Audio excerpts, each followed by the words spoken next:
Alam niyo alam niyo ba na ano, kung sino ba namang hindi magagalit, pagbukas mo ng TV, manood ka ng balita sa Pilipinas, puro na lang mga corruption, puro na lang ang laman is mga ah, patayan, corruption. At ang mga namumuno, puro mga nasa gobyerno, mga pulis, mga general o mga matataas sa politika. My God, matataas sa gobyerno. I mean, nakakahiya kayo. Nakakahiya talaga, sa totoo lang. I mean, akala ko ba binoto kayo para tumulong sa buong Pilipinas. Hindi lang sa mga mahihirap, kundi tulungan ang bansang Pilipinas para lumago. Pero hindi eh.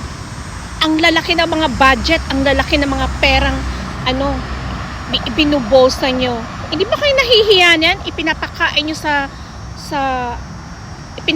sa pamilya nyo, kinakain ninyo mismo. Hindi ba kayo nahihiya? Hindi ba kayo natatakot na makarma kayo? Hindi pa kayo nakakarma ngayon, pero pagdating ng araw, kakarmahin kayo at babalik din sa inyo yan. Hindi lang doble, kundi triple, baka buhay pa ninyo ang maikapalit niya mga ginagawa nyo. Yeah, masaya kayo ngayon, mayaman kayo, marami kayong pera. Pero hindi nyo alam na kayo din ang maghihirap, sa totoo lang. Nakakahiya, sa totoo lang, grabe. Puro na lang kayo nasa laman ng balita eh.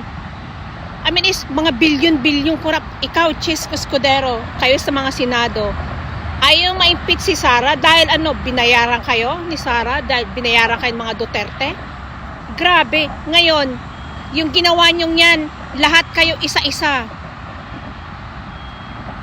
Lahat kayo mabubuksan, malalaman kung ano yung mga bulok nyo. Ngayon, malalaman. Ngayon, magsisisi kayo ngayon? Hindi eh. Dahil akala nyo nanalo kayo dahil sa ginawa nyo. Tandaan nyo yan.